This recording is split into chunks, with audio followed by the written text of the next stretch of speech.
Hello, my name is David Stubbs, and I'm the Executive Director of the Canada Masonry Design Centre. The Canada Masonry Design Centre is a not-for-profit association with the mandate to encourage the effective use of masonry through research, education, and technical support. The Canada Masonry Design Centre was created and funded by its masonry contractor members across Canada to provide technical assistance to its members, in addition to supporting the external design community. We invite you to stop by our virtual booth to learn more about how CMDC can assist you with your masonry-related questions. The Canada Masonry Design Centre is pleased to once again be a sponsor of the OAA Annual Conference. This year's OAA Virtual Conference, themed Cultivate Inclusivity, is a timely and important conversation to be had by all. The Canada Masonry Design Centre is also delighted to be the sponsor of the ConEd session Architects, Stop Worrying About Dew Point. The masonry industry has always had a robust exterior wall system with multiple levels of moisture management defenses. We look forward to Christine Williamson's session today. I want to thank you for your time, and on behalf of the CMDC contractor members of the Ontario Masonry Contractors Association, we hope you have a thought-provoking 2021 conference.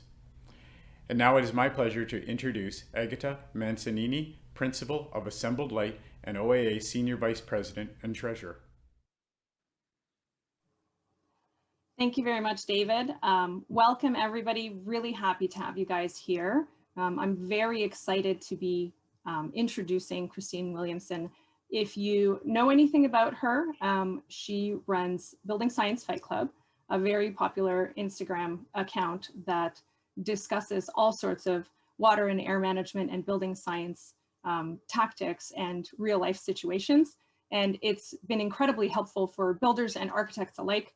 It's an incredible resource. So we are very, very happy to have Christine here to talk to us about something that I think has been, a part of everybody's practice and concern at one point or another. So without further ado, I'd like to introduce Christine Williamson.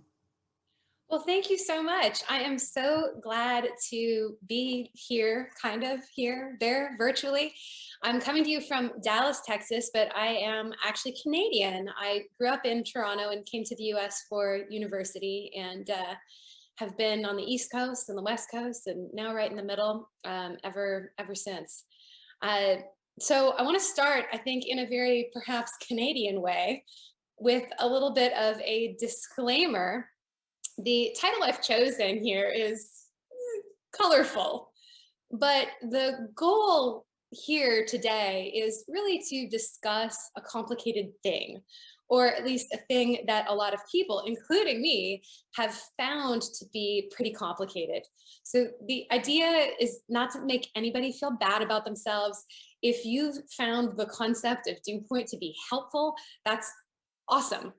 But even if you found it to be helpful, you've no doubt noticed that a lot of other people, in fact, most people probably, do not find this concept helpful. It's particularly confusing, especially when we're talking about moving the dew point. It's almost comical, like, where did it go? Can you see it? Where is it now? And actually, really, I think it's sort of confusing at best. At worst, this concept is used, I think, dishonestly a lot of times as kind of a trump card, because people know that it's confusing and they deliberately use it to intimidate and to dominate and really to shut down honest inquiry. So I really hope that you find this helpful, but even if you don't, I hope that the one thing that you get out of this is a very public acknowledgement from me, and maybe you can actually confirm this to each other in the chat, that this is hard. And it's hard even for smart and accomplished professionals. And we'd all, I think, do well to show ourselves a little bit more grace here, and to extend that same grace to our colleagues. This stuff is complicated. So let's start at the beginning by talking about what it is we're actually trying to achieve. So what are we doing here, and what do we need to know in order to be successful? The first thing that I think it helps to understand is that we ought to be thinking of the building as an environmental separator, at least when it comes to building science. Now, this is obviously not the only architecturally relevant thing for us, but when we speak about building science, this is what we're getting at. How are we going to go about creating a specific set of environmental conditions inside? How do we physically separate or enclose that space? So the building science term for the materials that we use to create this space is the enclosure. So when we talk about the building enclosure, that's what we're driving at. It's the layers that separate the inside from the outside in order to create a particular interior environment. So what does the enclosure have to do? We have some prerequisites. It needs to be structurally robust and fire resistant right out of the gate. We need to do these two things before we even get started. But what next? We also want it to create a comfortable interior environment. And when I talk about a comfortable interior environment, I'm not so much talking about the aesthetic characteristics, but things like thermal comfort, indoor air quality, acoustic comfort, and pest control, stuff like this, comfortable interior environment. But it also needs to be durable and low maintenance. So we want to manage the risk often of water-related failures, so leaks that will damage building materials, be a nuisance, cause mold, damage interior finishes. We need the enclosure to be energy efficient, minimal cost to operate and to maintain. So if we want to sort of summarize these three things in normal language, we don't want to kill people, we don't want to make them uncomfortable, and we don't want to make them want to sue us. The more technical terms you can see on your screen: comfortable interior, prerequisites being structurally robust and fire resistant, but we really are engaged in creating a comfortable interior environment that is also durable. So how do we go about actually achieving these goals? So the first thing we want to do is provide control layers. Use materials that control water, air, heat, and water vapor, and arrange them in the right order in order to create this interior space. We want to protect the materials themselves. So we want to choose the right materials and arrange them in a way to minimize wetting and maximize drying. And then we want to provide a proper mechanical system design. We want to separate the inside air from the outside air and then condition it as necessary. And this is kind of interesting, right? In that now that we've separated the space in a durable way, we can then mechanically condition that space to our liking. So it's really that the first two of these things permit the third thing. The control layers, the durability factor enable us to condition the space as to our liking. And I think really here, actually pausing for a moment is, I guess it's just helpful to think about building science in this way. This is, for me anyway, has provided a great deal of comfort, maybe relief is a better word for that, with this understanding. There are so many building materials, so many manufacturers, so many design adjustments that it really can be extremely overwhelming for architects. Responding to substitution requests, RFIs, contractor preferences, all that stuff can be really stressful. But when we do that, it helps to come back to this, come back here to this, and ask, really, is whatever it is I'm considering contributing to or detracting from something on this list? Does what I'm considering help protect other building materials? Does it contribute to the character of the interior environment? So you don't need, for example, a vapor control layer. What you need is a wall that won't rot.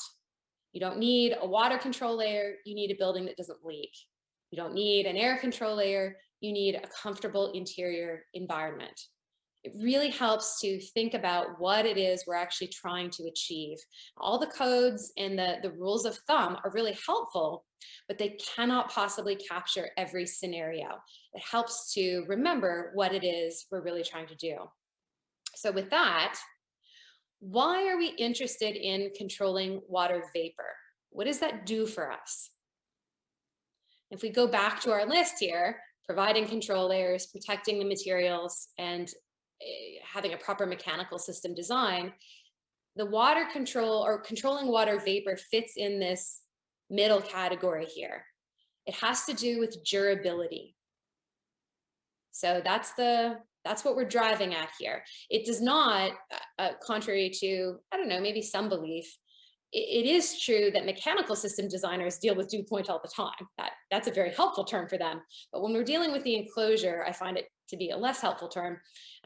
So they care about how much humidity is in the air for comfort reasons, for all kinds of reasons related to mechanical system design. But when it comes to the enclosure, our concern with water vapor is not a comfort concern. The mechanical system handles that. Our concern is related to durability. And it's really related to condensation, but we're going to get there in a minute. So the rest of this conversation is going to be one related to durability. So let's get some physics out of the way here. Spend a little time talking about the relevant physics when we're talking about water vapor. So the three phases of water, this is pretty familiar to all of us, right? So water, we call it H2O for a reason. We've got 2 molecules of hydrogen, 1 of oxygen.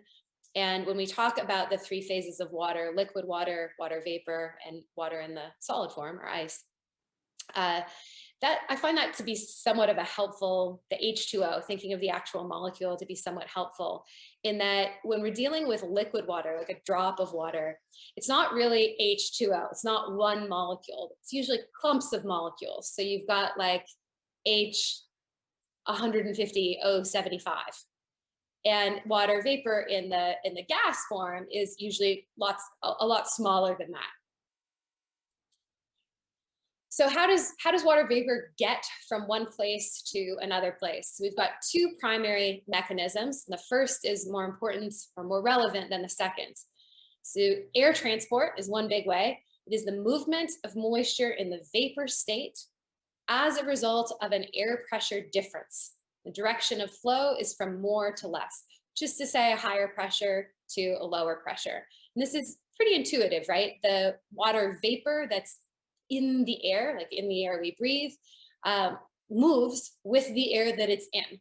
So move the air, you move the water that's in the air. And this is pretty significant when it comes to enclosure design. Another significant way that water moves, but quite a bit less significant, is water vapor diffusion, the molecular diffusion, and that occurs with or without air. The direction of flow is from more to less, which is often also from hot to cold, almost always. Not always, but almost always. But it's also from more to less.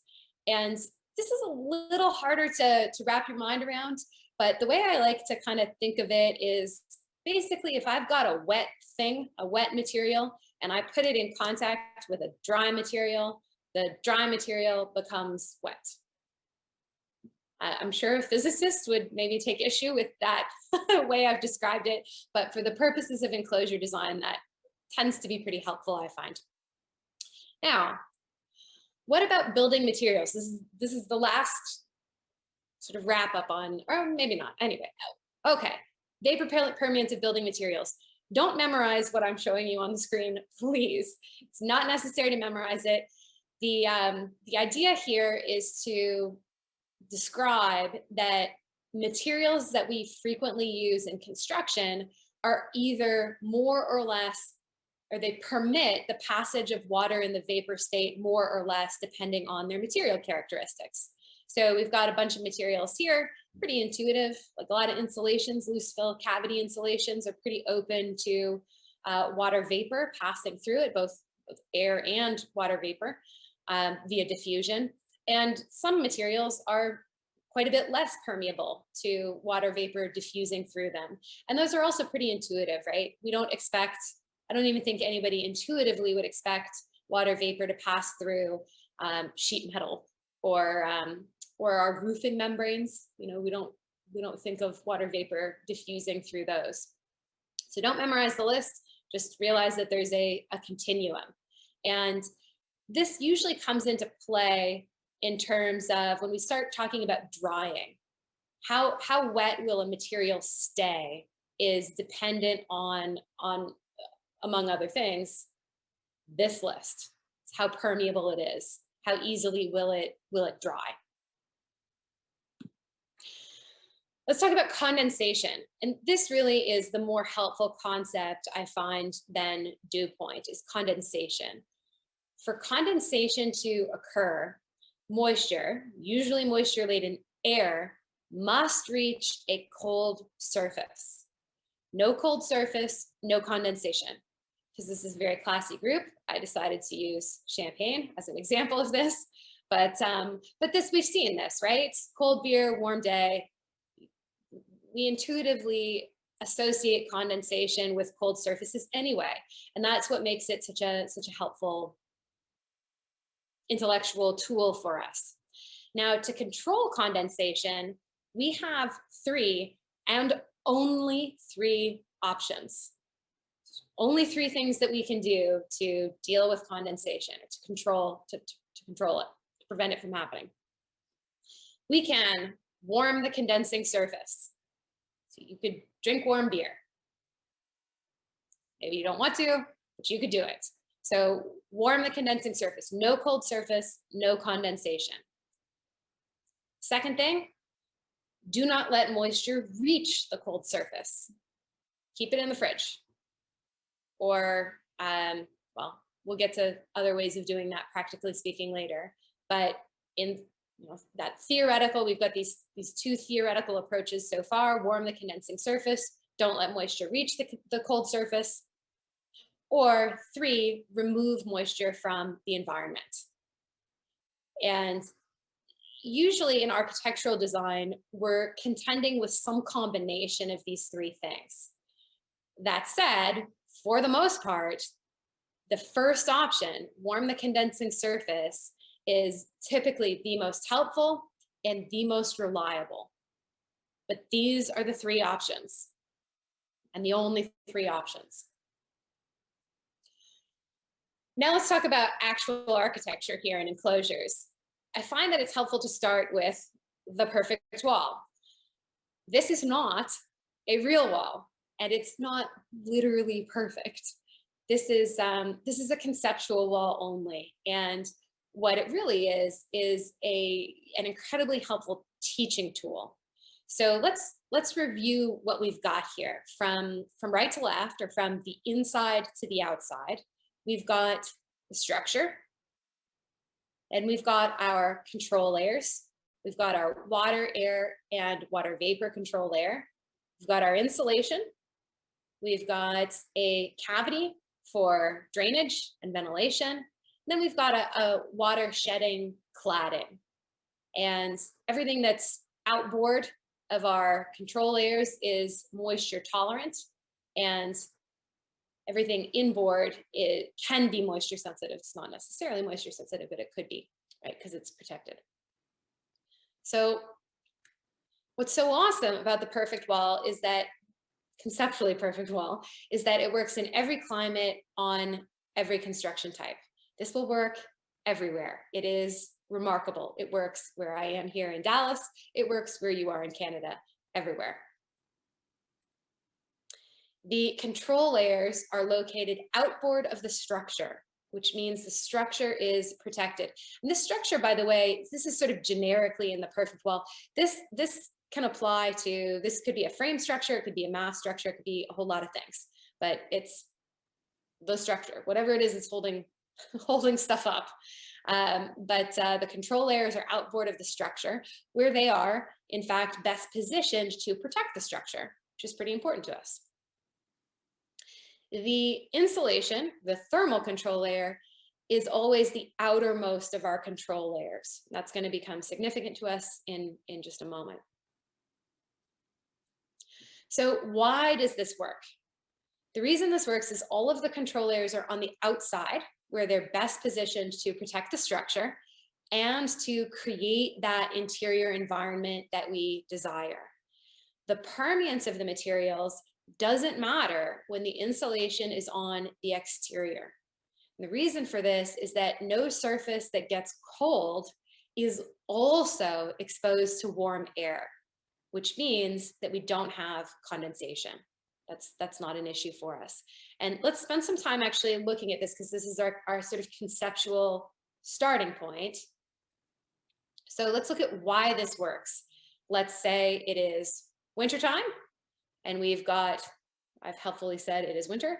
We've got cold on the outside and warm stuff on the inside.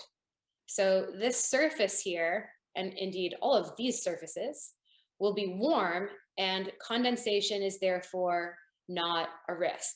Remember, to have condensation, we need a cold surface. So these surfaces are warm, so they do not concern us in this area. Now, these surfaces will be cold, but our warm interior air doesn't actually reach them. And if it did, they're outside anyway. So not an issue in wintertime, which makes sense, right? Let's look at the same wall in summertime. So now we've got a different scenario. Inside, we have cold surfaces, and they'll be cold like the interior. This surface here, it's outside, but we don't have warm, moisture-laden exterior air touching these surfaces, right? Because they're inside. So we've got cold surfaces, but they're in an environment where we don't expect to find condensation. We do have this surface that's sort of at the interface here, and condensation really is possible at this interface. And in fact, it happens, right? We air condition the interior, we have warm, moisture-laden exterior air that will reach it, and it will condense, but it's outside. It's outside of our water control layer. We don't care about this as long as we're also controlling water, which we have other interests in doing when we control rainwater. We don't need to be concerned about this for that reason. So this works in winter, this works in summer. So what's the problem? Problem is that most walls are not the perfect wall. There's all kinds of reasons for this. This is also, this is like a cartoon wall, right? This is not a real wall. There's no, I've got our cladding just floating in space here. The insulation is just there. But most walls are of course not the perfect wall. We have all kinds of constraints related to cost, constructability, and materials. We might have difficulty maintaining the continuity of our control layers, so we need to account for real world things like structure, windows, and services. And the perfect wall is sometimes incompatible with our aesthetic intent, right? We sometimes want to double up with materials. Sometimes we want to see our structure on the outside. We want that to be visible, or we want to see it on the inside. We have all kinds of constraints related to how we go about putting this stuff together. But conceptually, this is a great place to start. Now, when we start monkeying around with the permeance of building materials, we are only doing this when we're not controlling condensation with insulation alone. So we're not dealing with that first option. Remember, we talked about our 3 approaches to dealing with condensation: warm the condensing surface, don't let moisture reach the condensing surface, remove moisture from the environment. So when we don't do this one, we've got to do these 2. So our entire conversation, the rest of this conversation, really has to do with not doing this. For whatever reason, we have lots of good reasons to not do this. So it's a worthwhile conversation to have, but understand why it is we're having this discussion. It's because we need to look at other ways of dealing with condensation apart from just preventing it from happening in the first place by keeping the surface warm enough. So when we do this, just put a pin in this to keep this in mind. Don't get too stressed out about it now. We often will pick low permeance materials when we want to reduce wetting, and we'll talk about that. And we often pick high permeance materials when we want to increase drying. And this last one is particularly interesting for us because this one doesn't have to do with stopping condensation from occurring. I think that's a very important distinction to make. what it means is that when condensation does occur, it doesn't occur for long enough to become a problem. And that's where that durability issue comes into play again. What are we trying to do? We're trying to create this comfortable interior environment, and we're trying to do so in a way that doesn't damage the materials we're building with. So those materials can get wet. They just can't get wet for long enough to actually cause them to damage. And one of the reasons to degrade or rot or whatever, and one of the ways we do that is by permitting them to dry. So one of our approaches to dealing with condensation is to allow it to occur, but not to a degree that becomes problematic for us. But we're gonna get to all this. What I really want to set the stage with is our perfect wall works because we're keeping all of our surfaces warm. But what happens when we don't do this? So let's look at some real walls. We've got 3 walls that I want to talk about today. Don't get too caught up in the assemblies. We'll go through them one by one individually. So we've got the standard cavity insulated wall with exterior insulation. And this is the most similar to the perfect wall. So we're going to start with this. But on the other hand, we've also got standard cavity insulated walls with no exterior insulation, not the perfect wall, not even close. And we've got cavity insulated wall with exterior cavity insulation as well. We've got a double stud wall. So we're gonna talk about all 3 of these things. This is probably pretty uncommon. Double stud walls are I know that they are done, but not very commonly done. We mostly sort of live in this realm here. But from a teaching point of view, it's helpful to consider all 3 of these. So again, we're going to start with our cavity insulated wall because it's most similar to the perfect wall.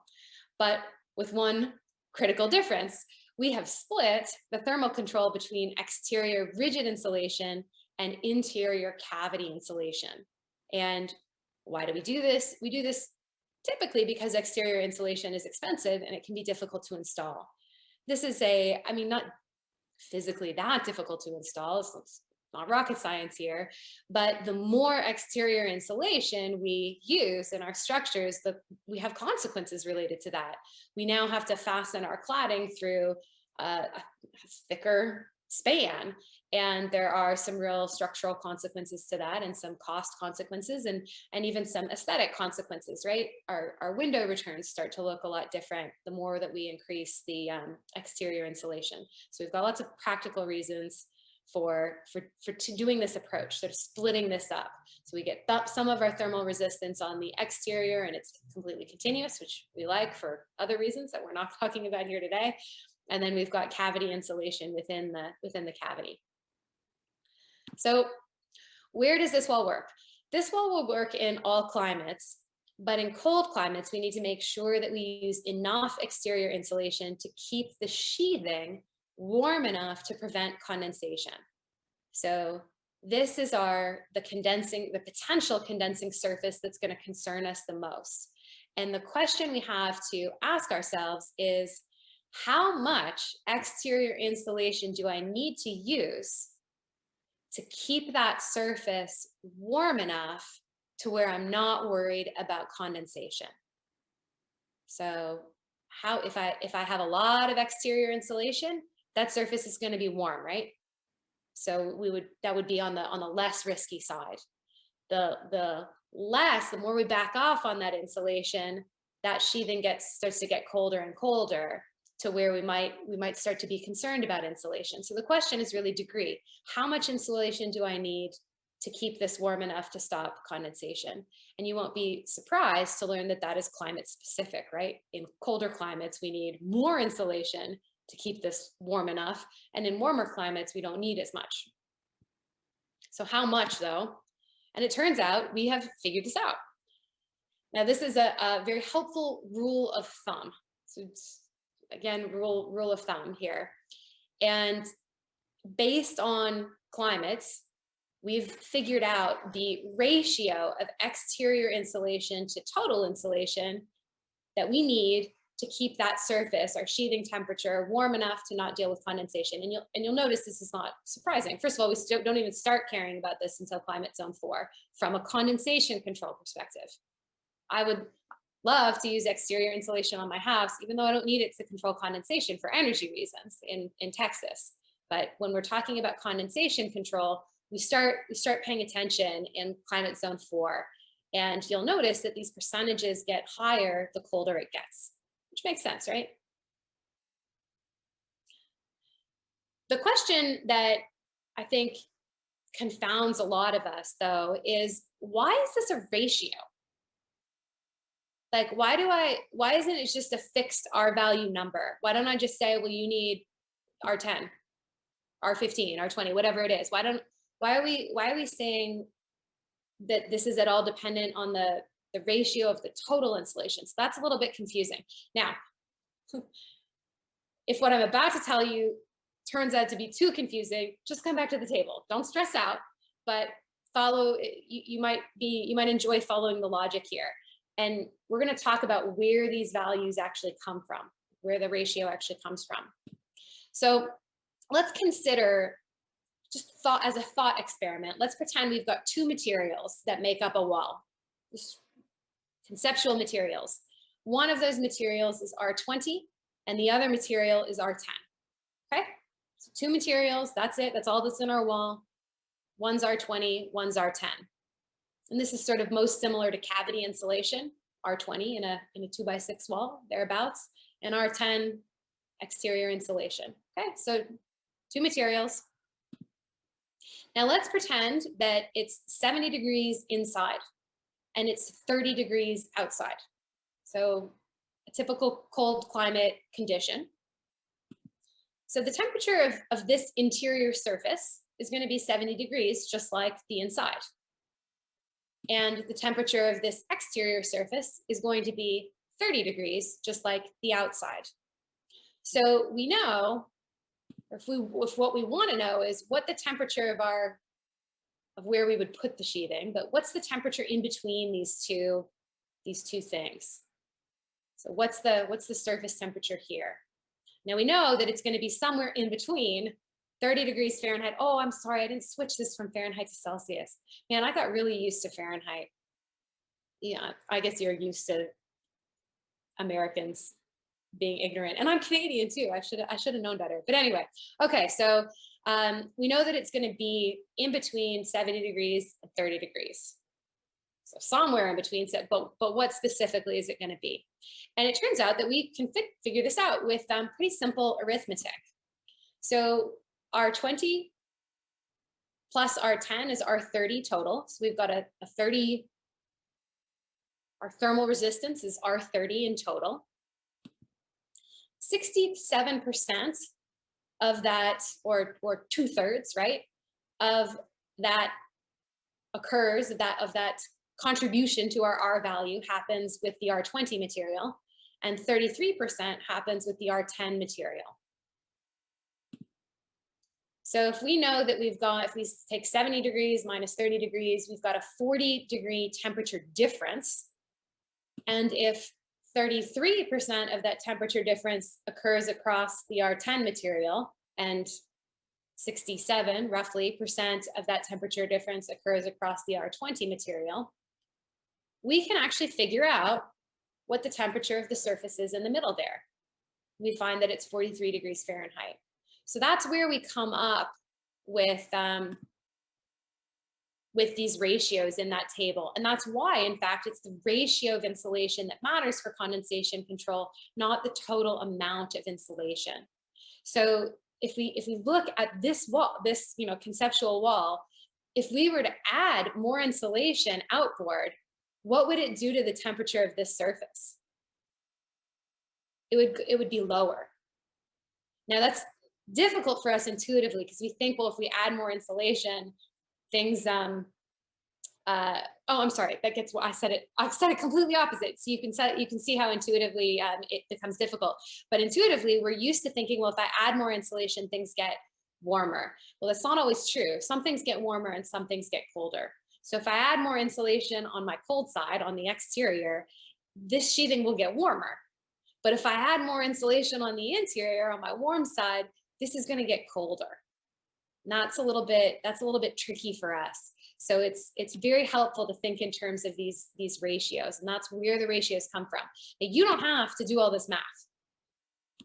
You could just follow the table. And this table indicates how much exterior insulation as a percentage we need to keep that surface warm enough to deal with condensation via temperature alone. If temperature was the only tool we had to control condensation, you can follow this table and be safe from a condensation control perspective, assuming you're designing a normal building, like not a high humidity building. So now let's go to a standard cavity insulated wall without exterior insulation. We got taking away all the exterior insulation. If we take away the exterior insulation, the sheathing gets colder. Now this wall works okay anyway in climate zones 1, 2, and 3, pretty mild climates. There's winter in climate zone 3, and certainly in climate zones 4 and 5, get winter and snow and stuff like that. But so that sheathing will get cold, and this wall is permitted, but it's more risky. And this is why the codes in cold climates often require that we take additional steps to control condensation. And we do that a couple ways. One is with interior air and vapor control, and the other is by promoting exterior drying through a vapor open water and air control membrane. So if you use a lot of exterior insulation, this stuff becomes moot from a condensation control perspective. You might want to do it anyway from an energy perspective, like I said, but from a condensation control perspective, this is the colder our exterior sheathing surface temperature gets, the more at risk we become. So again, what we're engaged in is these bottom two options. We're not sufficiently warming the condensing surface, which means that we have our other two options are to not let moisture reach that surface or to remove moisture from the environment by dehumidifying, for example. Now that's really hard sometimes to do, right? It's already real dry in a lot of climates, or sometimes we just don't have the resources to additionally dehumidify. But this is where the realm that we're going to have to design in if we're not sufficiently insulating on the exterior. So if we look at our standard cavity insulated wall, this is where our this is the surface that's at risk of condensation. And again, it's helpful in architecture to think in terms of surfaces, not these mystical dew points. Surfaces are what matter. Surfaces. So the surface, and even if you were to, by the way, as an aside, I try not to even talk about this because the whole concept is confusing, but even if you do a calculation and your dew point occurs somewhere in the middle of the wall, the first place you're going to get frost is here. It's not in the middle. You open up a wall like this in a cold climate, let's say you put it in a climate simulator and you really stress the wall, and you open it up, all that frost is going to be accumulated here, not in the middle. So it's our surfaces that matter. Okay, so we're no longer using insulation to control the temperature of this surface, so we need to do other things. We can provide interior air and vapor control to reduce wetting, but we're not going to be perfect at that. We never are. So we also want a vapor open water and air control membrane to permit drying. Okay? So reduce wetting, encourage drying to compensate for not being able to keep this surface sufficiently warm to avoid the issue altogether. So this only works if the vapor control membrane is also an air control membrane, right? We've got a lot of moisture in the air and it can waft through all of the discontinuities in our wall and still end up, we still end up with condensation here. So we want to make this continuous from an air control perspective. Do not use a vapor barrier in an air-conditioned building in any climate. This is tricky, and I know I'm speaking to Canadians who use a lot of polyethylene inside, and I view that as risky. Vapor retarders sufficiently solve this wintertime problem without introducing a new summertime risk. And our risk, of course, is in summertime, this whole thing gets reversed, right? This is cold on the interior, this is hot and humid and we get hot, humid exterior air that will reach our cold surface here and will condense. Now, it's important to note that this happens anyway. This happens in my wall in Dallas all the time. The reason it's not a problem is because I get a little bit of condensation anyway, but the reason it's not a problem is that I have enough interior drying to where it doesn't matter. But if you use a vapor barrier like polyethylene, you remove the capacity for interior drying, and now you start to create a problem. So using a vapor barrier on the inside really does increase risk. Now the code lets you do this, but the code is old and things are changing now. We have two reasons to be more concerned about this in Canada than we were before. The first reason is climate change. Things are getting warmer. The second reason is air conditioning. Air conditioning it used to not be that common. Well, it's really common now, and our expectations related to comfort on the inside is different as well. We tend to not want to put up with humid buildings in the winter and just, open a window and try to do the best at flushing, try our best with natural ventilation. As much as we might wish that to be the case, it is no longer the case. People turn their ACs on, it's cold, and if we've got polyethylene in that wall, it ends up being risky. This is what this looks like. This is not polyethylene, of course. This is a hotel that I stayed in. Sort of a fun little hobby I have is looking at vinyl wall coverings in hotels where they're really common. Because we want to clean it's very easy to clean vinyl. And if you peel it back, this is what you see. This was not an old hotel. This is in Austin, Texas, but you find it all kinds of places. This will happen in Canada.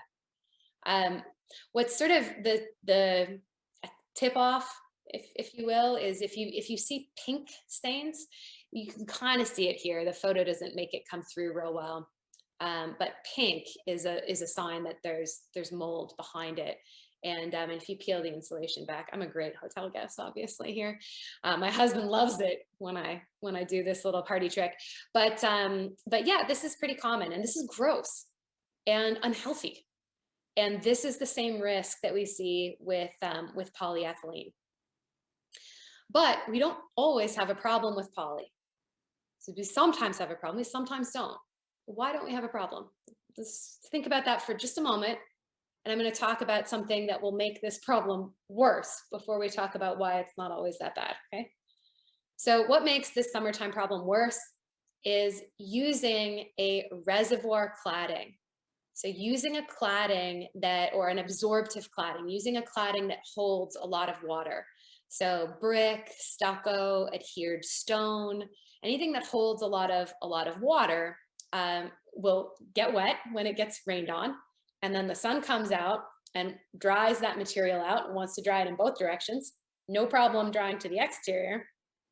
But when it dries to the interior, it gets driven to the interior, particularly if our water control membrane is very vapor open. Now, why might we select a vapor open water control membrane? We might need it to be vapor open. If we're not using exterior insulation, in the wintertime, we need drying through it, right? We need our sheathing to dry through it. So the things we do in Canada to reduce our wintertime condensation problem when we're not using insulation make our summertime problem even worse, particularly behind absorptive claddings. And here's our condensation risk. Now this, by the way, as sort of an aside, is why the Canadian codes are so well developed with regard to venting behind your claddings. This is why. It's not for water management. Whatever your venting requirements are, I know it varies, but they're huge in Canada compared to the United States and other places. That is not because it rains more in Canada.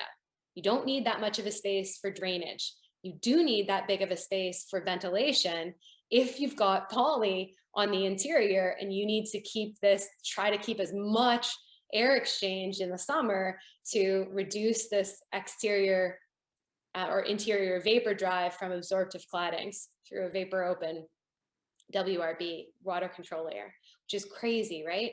Now, it works sometimes, a lot of the times, but it's risky.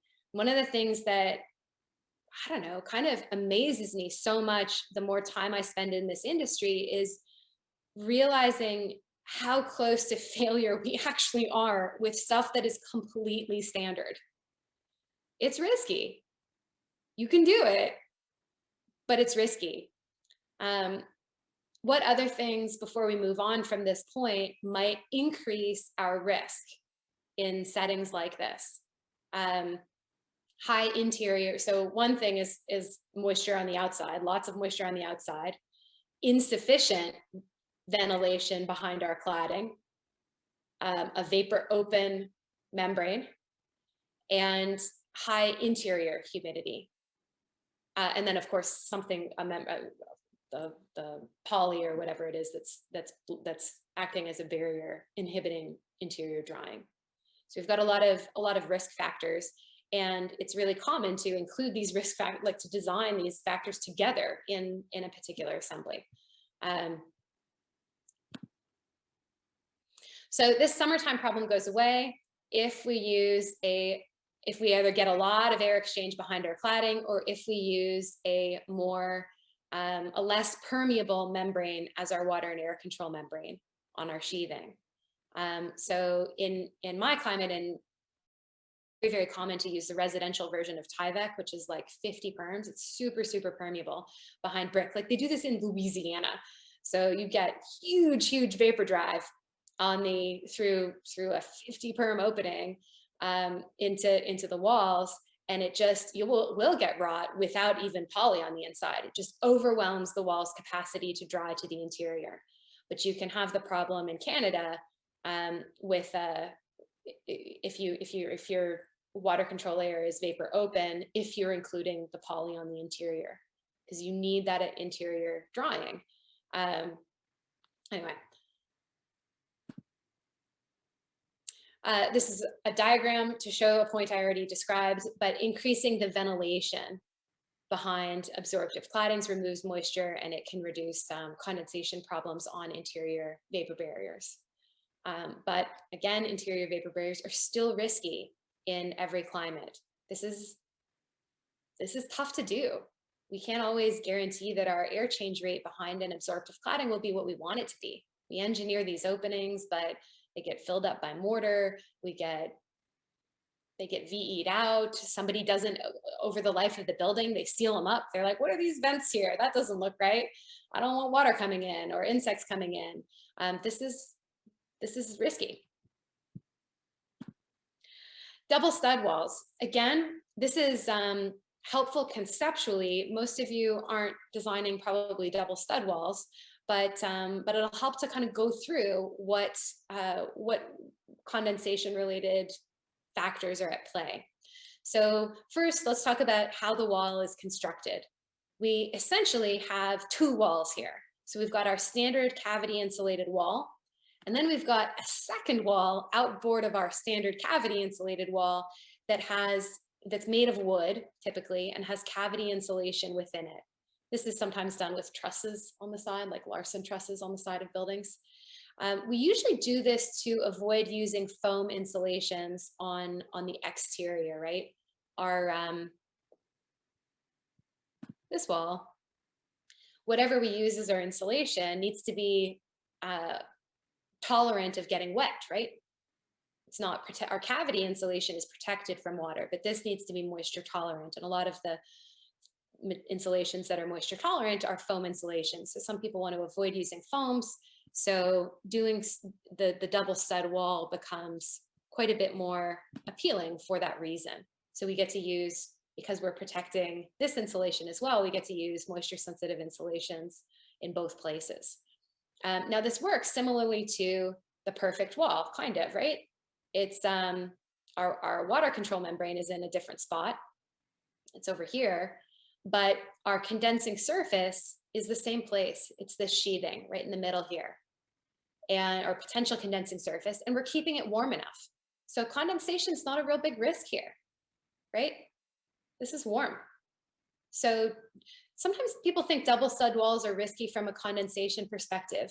As long as we're really good at detailing this to be airtight, we're pretty good at that. That's not really the risk.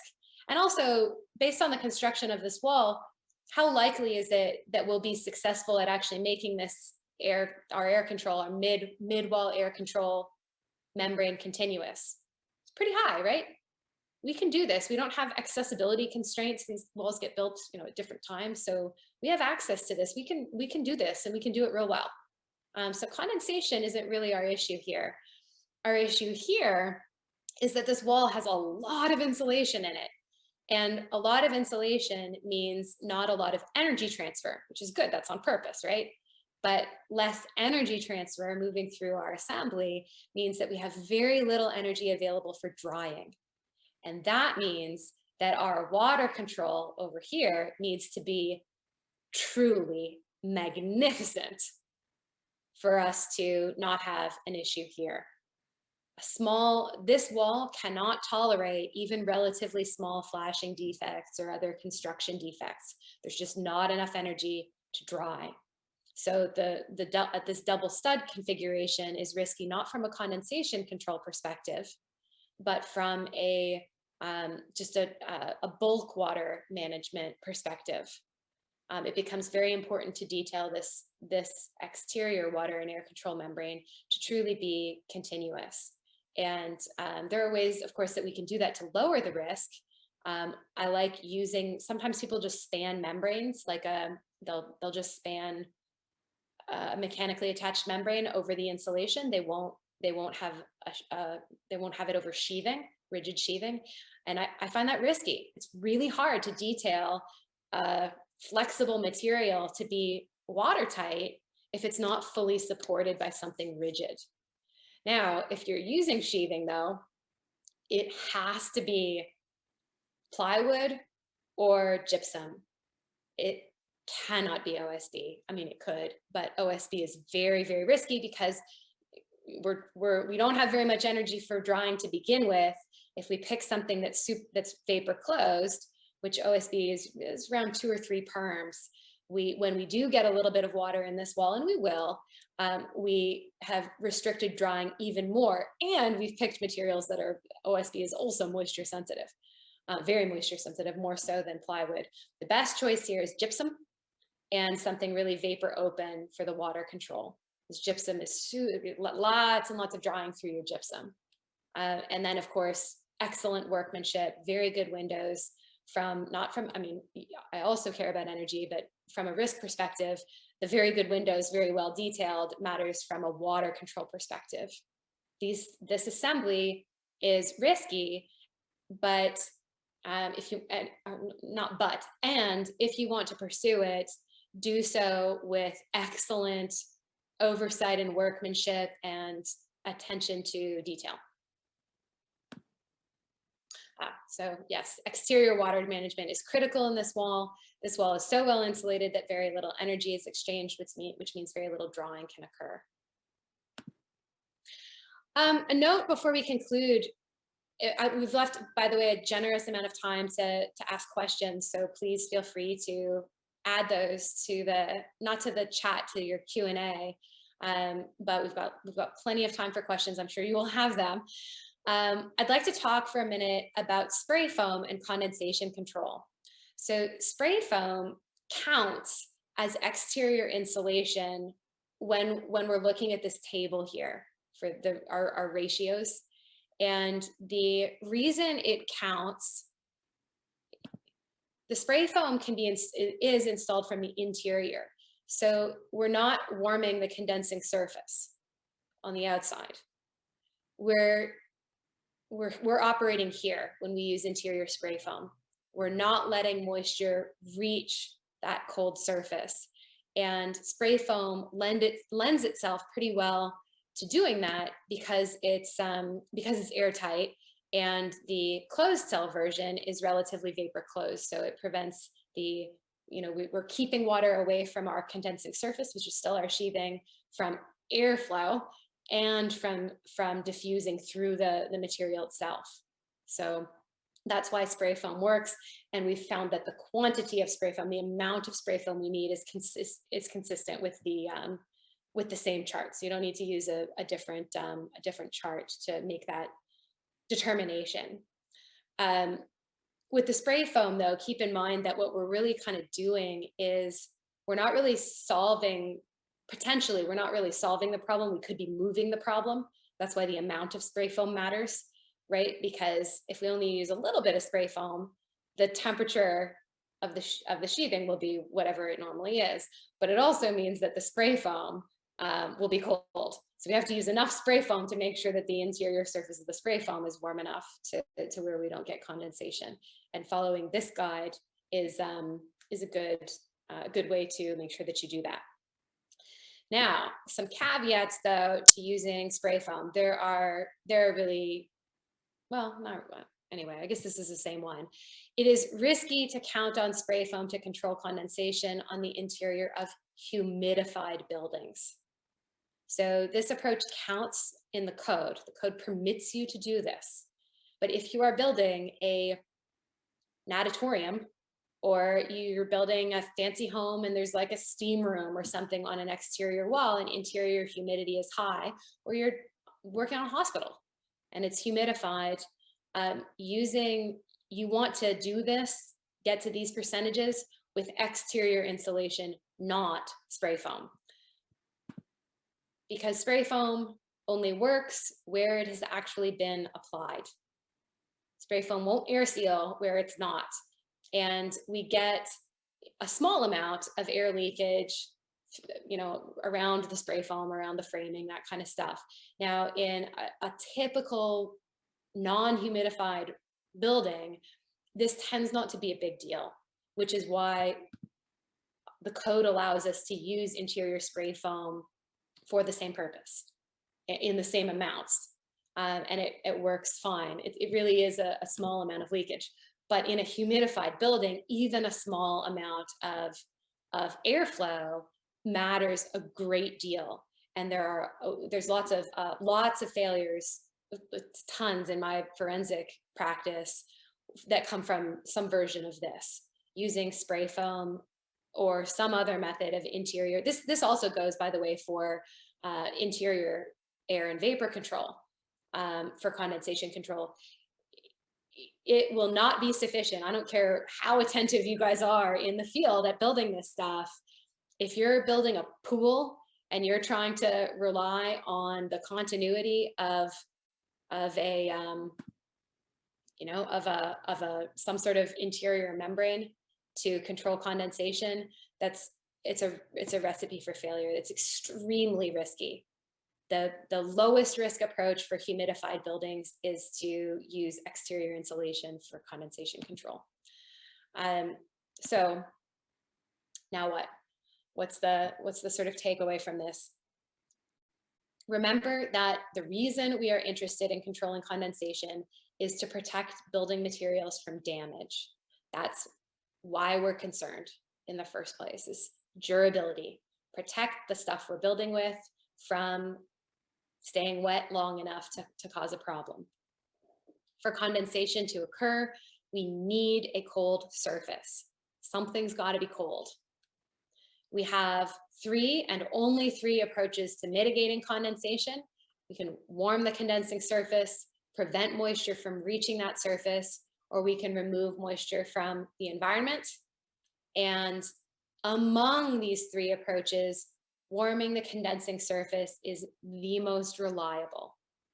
Using exterior insulation is the most reliable way of controlling condensation in our enclosures.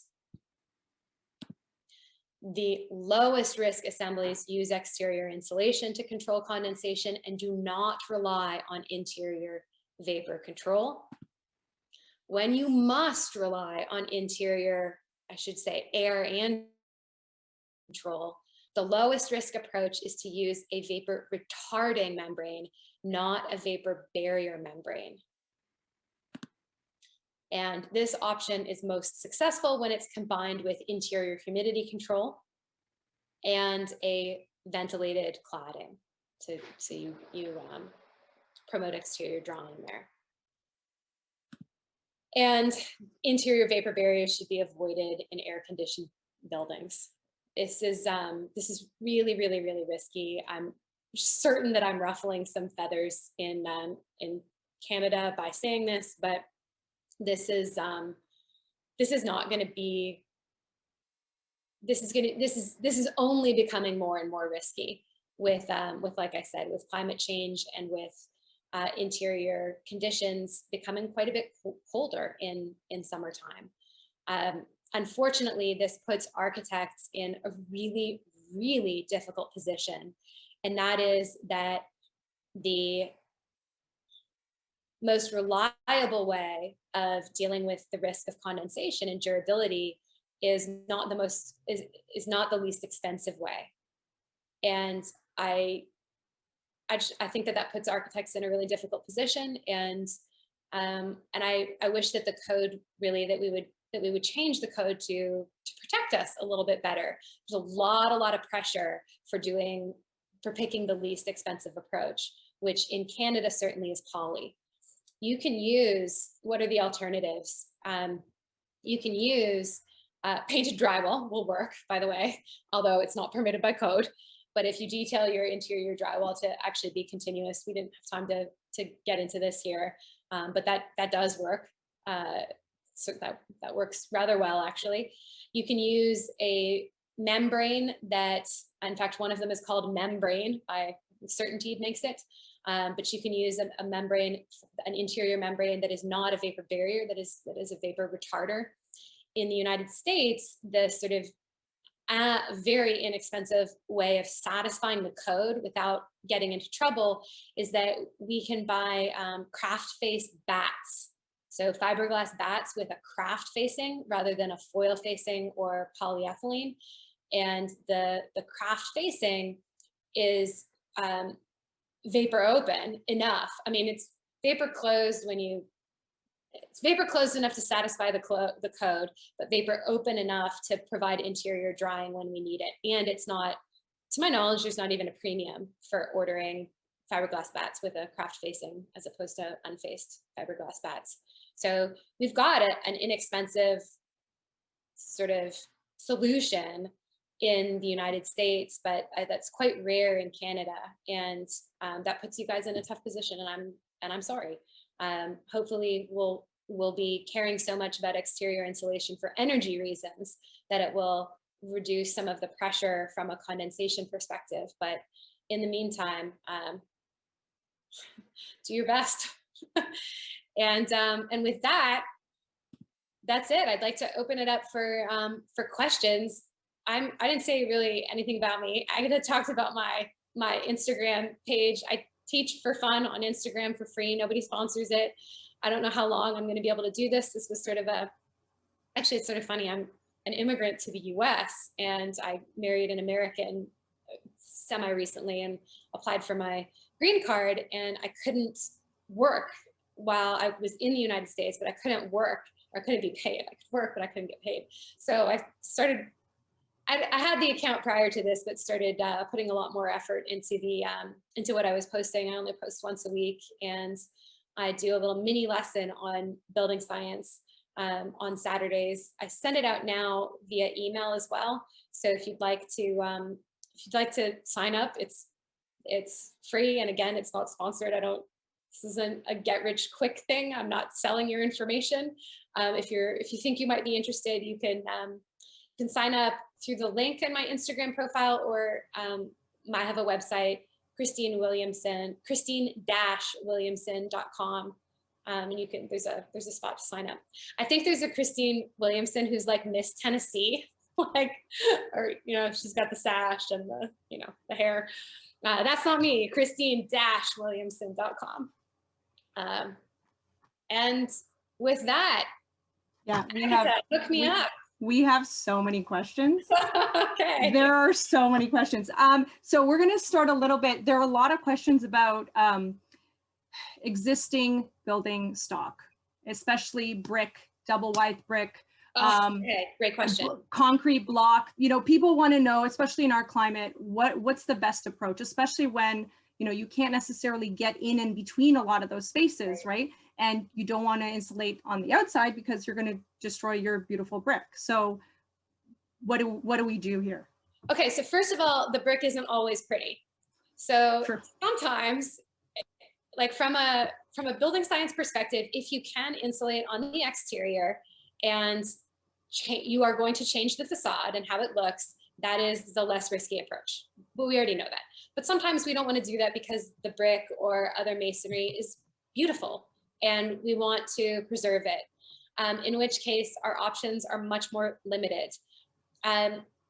This depends also on where we are and what we're using the building for. Retrofits are very, very hard to teach on because there's so many like caveats and exceptions. So I'm going to give a sort of general answer, but the person who talks about this the most in the most helpful way to me anyway is a gentleman by the name of Kota Ueno, Kohta Ueno, Ueno. And he did his undergrad at MIT and his graduate degree at the University of Waterloo. And he speaks about masonry retrofits a lot. He's done a lot of research, a lot of presentations. So if you Google Kota Ueno and masonry retrofit, you'll come up with some really great case studies to contend with that. The issue, of course, is what do we do if we need to insulate on the inside? How do we insulate on the interior and also control condensation and protect, like, especially floor joists and stuff from, because they cut in. How do if we insulate, we're reducing drying. Are we now going to cause our floor joists to rot? So interior spray foam in cold climates, closed cell spray foam works pretty well. That has there's some pros and cons to that too, though, right? So sometimes it's difficult to get people to get on board with that if you're working on a masonry building, or I'm sorry, a historic building. Yeah. I participated this, I guess a couple of years ago, the restoration of Belvedere Castle in New York City in Central Park, and we elected to not insulate it. Also, we wanted to see the masonry on the outside and the inside. It's a historic building. And so we decided we're going to live with the inefficiency. We ended up being able to insulate the roofs, but it's beautiful. So we're going to live with it. Right.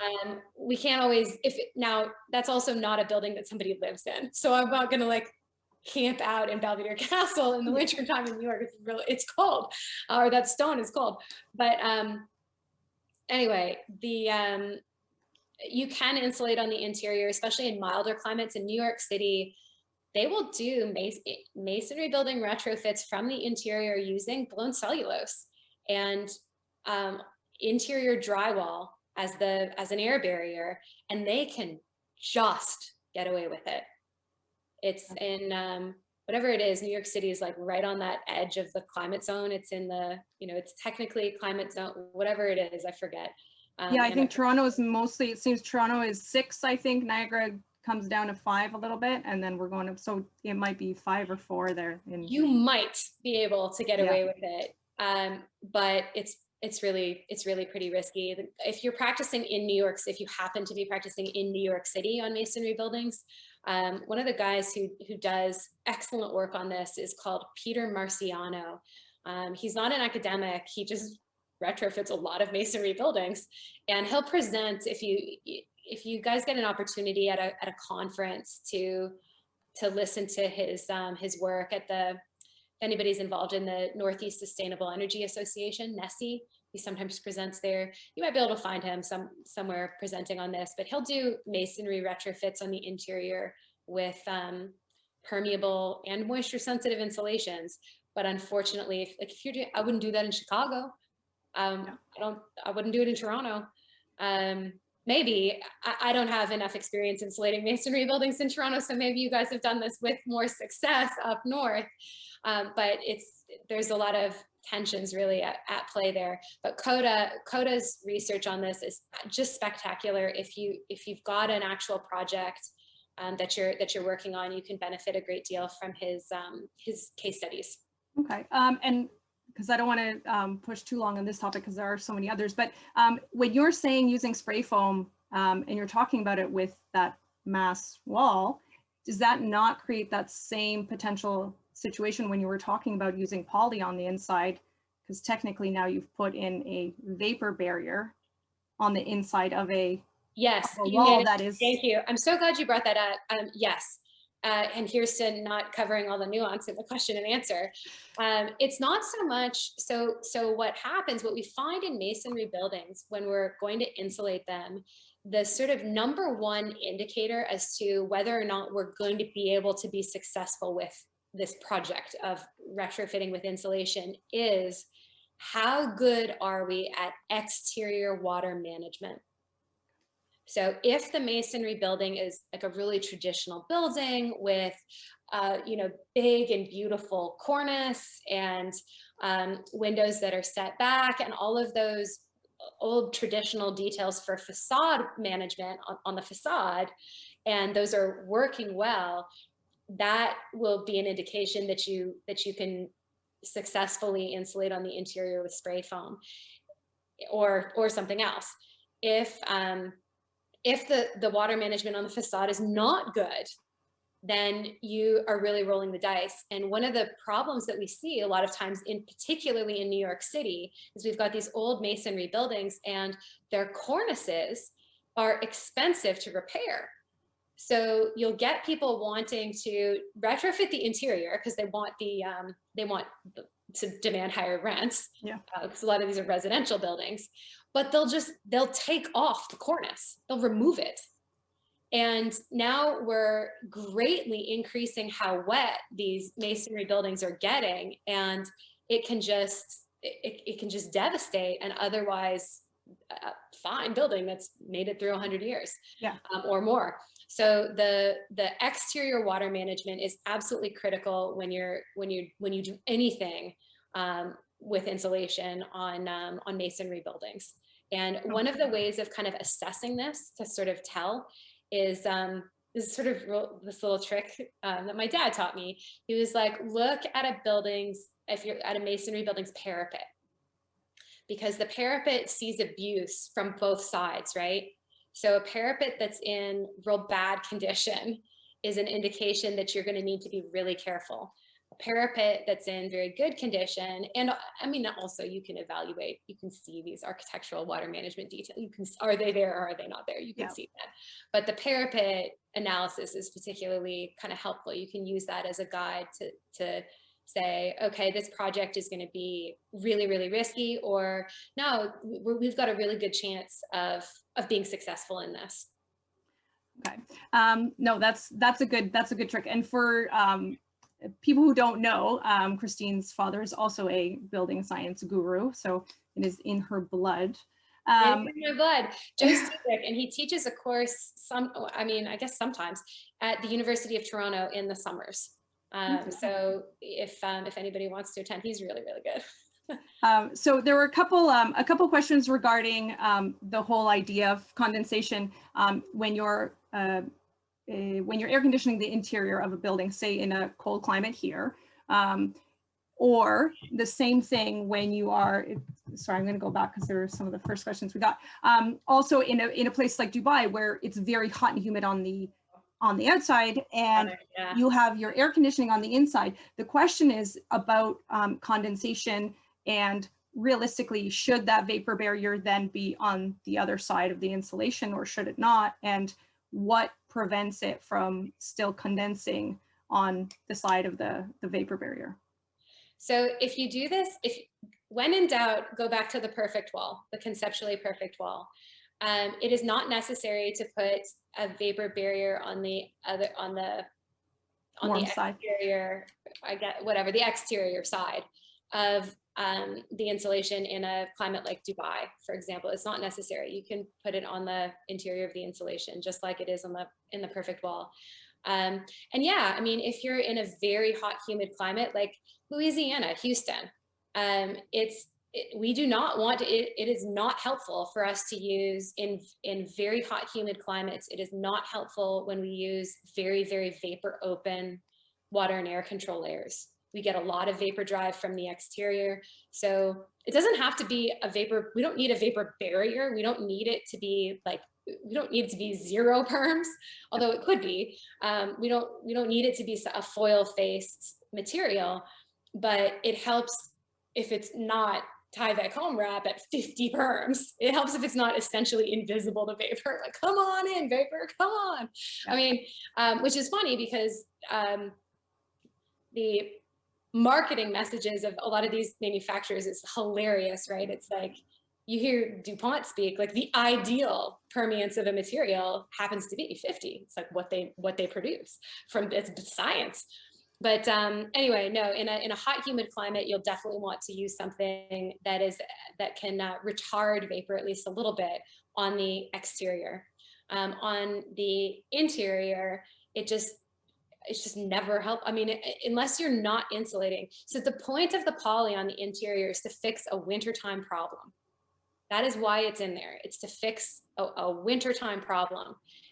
If we can fix the wintertime problem without the poly, that helps us because the poly creates a summertime problem. Yeah. Now, I mean, can we avoid doing that? And the answer is yes. Yeah. There are great ways of doing that. There are just ways that may be difficult or unappealing, depending on what other project constraints we've got. Well, and it'll be interesting when you explain to the building inspector that no, in fact, you don't need a vapor barrier on the inside. And I can guarantee that's going to cause issues, especially in Ontario. It's one of the things they're going to look for. You know, vapor barrier on the warm side of the insulation. That was hammered into our heads, you know, from when I was back in school, and that's kind of how it goes now, right? Yeah, I try not to think about it in that way. Like, think about it. Our baseline is sort of skewed. Like, that's why I started with the conceptual starting point of the perfect wall. It's not a real wall, it's just a concept. But we conceptually, when we start working on real buildings, we start with that standard cavity insulated wall. So that's our kind of intellectual baseline. And that's contributes to a lot of confusion. Like where these materials should be conceptually. Think about the perfect wall first. Let that be your intellectual baseline, and then make changes to it depending on what your project needs are. But yeah, this is a reason to advocate and participate in the code change and code adoption process. There was poly was great when we didn't air condition. It was a really inexpensive way of making homes for people that we have a real interest in making stuff affordable. Like that matters. It's a really good thing, but we've outgrown that, and it's now created a new problem, and there's some lag time. We have to kind of catch up to that. And we're finding more and more really excellent ways of using exterior insulation inexpensively as well. We're just in this growing pain stage before we can kind of break with the old and go with the new. So we're in this, we're practicing. This is a difficult time to practice from a moisture control perspective in general. This is just a hard time to practice. But that's why they pay us so much money, right? That's why our so well compensated. Yes, everybody here agrees with that, I'm sure. Doing so well. There were quite a few questions about venting as well. In terms of, there was one question about potentially adding venting between if you have 2 layers of insulation, or the same idea behind, in terms of behind a brick wall. Do you want to be providing just weeps at the bottom, or do you want to actually add venting at the top as well to get that air So movement? if that's an approach that you're using to minimize wetting, absolutely. You want weeps at the bottom, vents at the top. You want that air exchange to happen. The thing is, like, we can draw arrows on our drawings and be like, yeah, air goes in here and then up and then out. But that's not always predictable. We can't always predict the weather, as you might The air doesn't follow our arrows? The air doesn't No? always follow our arrows. And so, yeah, I mean, I don't want to give the sense though that that's not useful. It is useful and it's been successful. We know it's successful. We know it works. And that's one of the reasons that Canada requires it. So it's sort of not, the Canadian code is really pretty finely tuned. It's just not necessarily, we need to understand why it says what it says, because we want to know how, because we care how we want it to grow. But the reason the code includes is so adamant about the rain screen provisions is for that reason, is because it's to provide additional ventilation behind reservoir claddings. Now, this matters a lot less if you're using like a metal panel veneer, or even if you're using wood siding and the wood siding is painted on all 6 sides, which is a good practice. Now, it also applies if you're doing like cedar shingles that are not painted. You want that the cedar shingles will take on water. It'll act a lot like brick. So you'll want that air exchange behind your cladding. And that really does reduce the likelihood of that summertime problem. So the venting does really help, yes.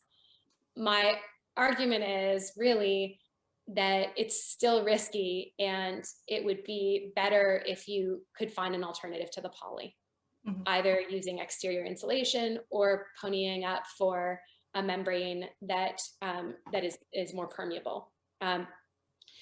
Painted drywall actually works. It works fine if you detail it to be continuous. The problem is your code probably won't accept that, and your code official is not going to say, oh, okay, you've painted your drywall, 2 coats of latex paint, that's like 7 perms, we're good. They're not going to say that. So you're going to need to you have to work with the resources you have under the legal framework that exists for you. So if the code is requiring something and your inspector wants to see a membrane, either use enough insulation to where it doesn't matter, or use a membrane that's more permeable. It's tough to rely on venting. But if your hands are completely tied, if you can do neither of those things, and let's say gun to your head, you had to use the poly on the inside, and you had to use a reservoir cladding, the encouraging maximizing ventilation behind your cladding will help will reduce your risk. And what you can do on site and in the field is to really monitor that process and make sure that actually gets installed as designed. One of the big issues with brick is the mortar droppings fill up that cavity and inhibit that's the actual air exchange in that space. So that's one of the things that, if you're already in this sort of more risky scenario, one of the things that you can do is pay attention and really monitor that process. Now, that's very hard for architects, right? We don't have oversight, or we don't have the same kind of control over that process as a contractor. If you're on the design side, we can't always control that. So do the best you can. How big would you suggest that a cavity behind a brick wall to be in order to reduce the chance that your mortar droppings are actually going to adhere to that, whatever it is you have there, and just block the whole cavity? So this is also kind of a tricky issue, because you don't need that much room for drainage, but you do need the room for ventilation. So how much ventilation, like what kind of clear cavity do you need for ventilation? If you've got interior vapor barriers, the more the better. So in commercial buildings, that cavity is usually 2 inches. And that's plenty, that's fine. And you can also reasonably expect a mason to keep that cavity clear. It's big enough to where the mason can actually do that. They don't always do it, but like if you ask them to do it and they put a big stink, tell them, no, you can do this. And it's true, they can. One of the things, as an aside, that I really struggle with, or have always struggled with in my career, is a lot of times, I think being on the design side, we don't always know if what we're asking for is reasonable or unreasonable, or like, how hard is it? How much out of your way am I asking you to go to indulge me on this, or whatever? Anyway, keeping a 2-inch masonry cavity you're not asking for a lot. They absolutely are capable of doing that. Keeping a 1-inch masonry cavity clear, which is more common in residential construction, is really hard. that is really difficult to do. And so counting on, keeping a 1-inch airspace clear enough for the ventilation to occur is really risky. And so I'll specify, so again, don't put poly on the interior. So oftentimes residentially, if I've got the budget, which a lot of times we do in custom residential, is to just specify a drainage mat or something to ensure that you actually get that on the design side too, right? Also, if you're on the design side, I'm a consultant, you guys are architects, it's easier to just buy something than it is to police the installation on site. Drainage mat, by the way, costs about $1 or $1.50 a square foot. So it is an expense, but it's not a completely outrageous expense. Yeah. And it's keeping a 1-inch cavity clear is very, very difficult. Now, if you had no other compounding factors and didn't need ventilation behind your brick because you're using, say, let's say your WRB is something like it's 5 perms or 5 or 10 perms, and you have no interior vapor barrier, you could just use all you need now is to stop hydrostatic pressure. You could use a textured building wrap and call it a day and not really care that much about whether the mason, what the mason does with the mortar. When I was in architecture school, by the way, I asked about this, something related to this, and my professor, who was a practicing architect, told me that masons don't fill the cavity up with mortar. They're really good at keeping it clear because mortar is expensive. That's what he told me. Yeah. Not true, as it turns out. Yeah, no. Yes, sequencing and logistics in terms of construction are a huge aspect of whether what you design can actually be carried out, right? To understand the process of construction and how things go together and the order in which they go together yes. are a big deal. Like that's something that, you need to be aware of in order to actually design effectively.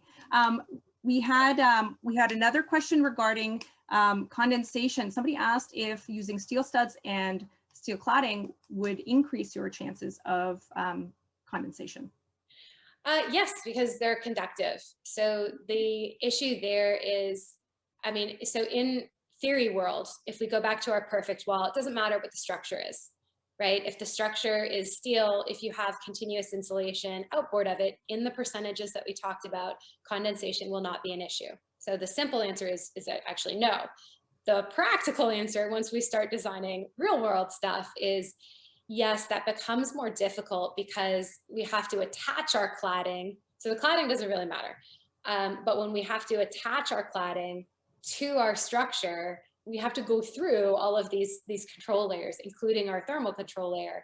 And doing that in a way that doesn't give us a condensation problem can be really tricky. So we'll have isolated areas that are colder in it's our same wintertime risk, right? We still have we'll have cold areas that warm interior air can touch and condense. So yeah, that can be a real issue. You want to use thermal breaks wherever you can. Cladding attachment clips, Cascadia clips, probably a lot of you are really familiar with it. It's a Canadian company out Western Canada to help actually used it. Yeah, I used it on a project recently, and there's another on ISO clip. Yeah.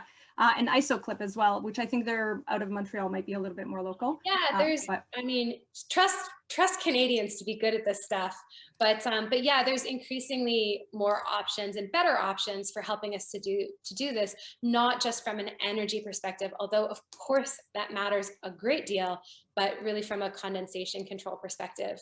Traditionally, our option apart from that is spray foam on the interior. So like if we've got some big structural element, like some big steel beam that goes inside to outside, like on a canopy or something like that, you can provide a thermal break, but even that might be risky, and you might need to cover it with spray foam on the interior for condensation control purposes. It's going to be an energy hog, but maybe it's worth it, and maybe whatever you're doing at that one place is important enough that you do it, and you can cover it with 2 inches of spray foam and call it a day.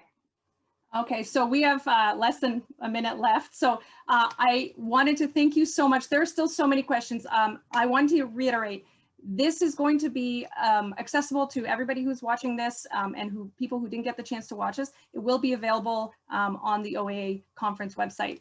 So you can go back to it. The other thing is, was Christine didn't mention, she also has a Building Science for Architects course that she does have on her website that you can purchase. And this is sort of be the beginning of everything that's covered, but it is 15 hours of information over this. So you don't have to take it all at once. And Agate is actually taking it. She's a student. Yes, I'm in the process. I was hoping to finish by now, but you know, COVID, it's fine. Everything's fine. Yeah, and I really did it for architects. I know we don't have a lot of time, but I did it for architects because I think a lot of the material, like I said at the beginning, sometimes people use this information to try to embarrass and humiliate, and I don't like that. Anyway, so I have a course just specifically for architects to learn this stuff from somebody who is on their team and knows what they're contending with.